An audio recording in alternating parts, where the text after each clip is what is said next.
2024년 지금 전 세계 기업들은 말 그대로 수익 전쟁을 벌이고 있습니다. 그 판돈이 어마어마하거든요. 자, 오늘 이 시간에는 과연 어떤 기업 또 어떤 나라가 이 치열한 경쟁에서 승기를 잡고 있는지 그 속사정을 한번 제대로 들여다보겠습니다.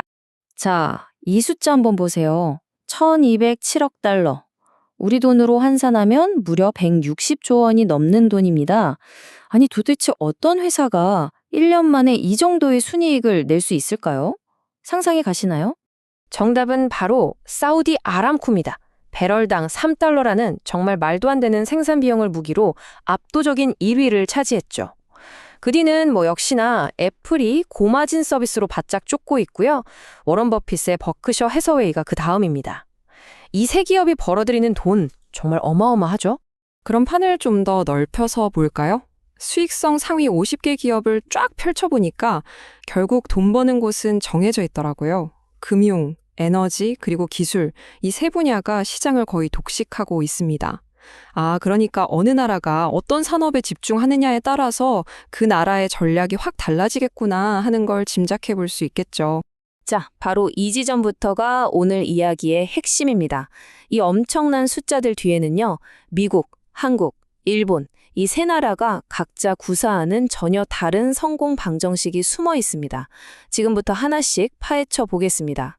첫 번째 주자는 바로 미국입니다. 미국의 공식은 아주 단순하고 명확해요. 다른 거 다 필요 없고 무조건 수익성 극대화. 그러니까 얼마를 버느냐가 아니라 얼마나 남기느냐에 모든 걸 거는 전략인 거죠. 이 그래프 하나면 모든 설명이 끝납니다. 미국 대표 기업들의 평균 영업이익률 무려 17.9%예요. 한국이나 일본과는 비교가 안 될 정도로 압도적이죠. 바로 이 엄청난 차이가 미국식 전략의 결과를 그대로 보여주는 겁니다. 이런 고수익 구조의 끝판왕이 바로 엔비디아 아니겠습니까? 자, 2025 회계연도 기준으로요. 이 회사의 매출이 전년 대비 얼마나 늘었냐면 무려 114%가 급증했습니다. 근데 진짜 놀라운 건 매출이 아니에요. 바로 이 숫자입니다. 영업이익 증가율은 147%. 매출이 늘어나는 속도보다 이익이 늘어나는 속도가 훨씬 더 빠르다는 거죠. 인공지능에 대한 수요가 어떻게 돈으로 바뀌는지를 가장 확실하게 보여주는 예시라고 할 수 있습니다. 그러니까 미국의 전략을 정리하면 이렇습니다. 일단 무조건 마진 높은 사업에 집중하고요. 시장을 장악해서 가격 결정권을 줍니다. 그리고 그렇게 번 돈을 바탕으로 부채 비율이 200%가 넘어가도 신경 안 쓰고 빚을 내서라도 더 공격적으로 투자하는 거죠. 자, 그럼 이제 완전히 다른 스타일의 성수를 한번 만나볼까요? 미국과 한국의 방식을 비교한 건데요. 한눈에 봐도 정말 다르죠? 미국이 마진과 레버리지라는 단어로 요약된다면 한국은 성장과 안정성이라는 다른 길을 걷고 있습니다.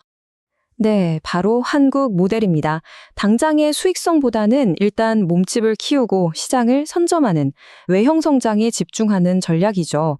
그러면서도 재무적으로는 굉장히 안정적인 보수적인 스탠스를 취하는 게 아주 큰 특징입니다.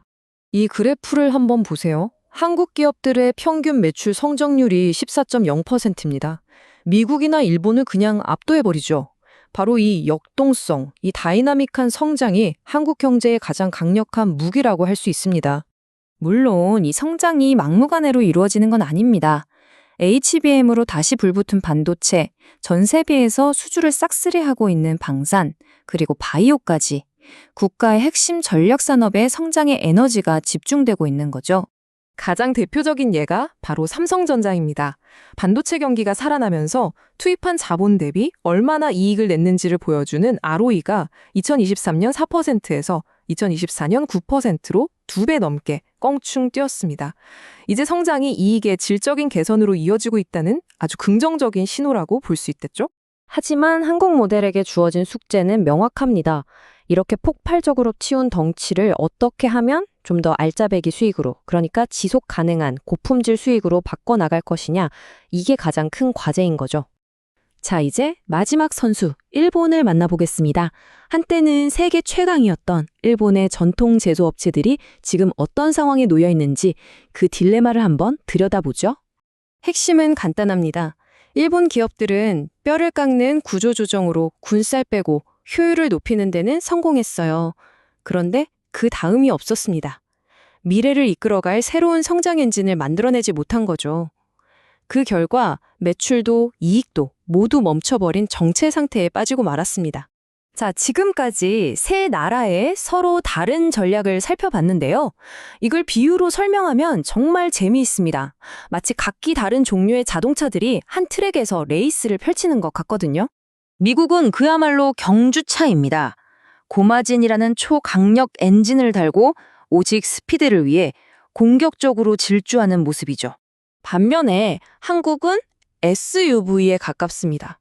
길이 좀 험해도 안정적으로 그리고 역동적으로 치고 나가면서 덩치를 키우는 스타일이죠.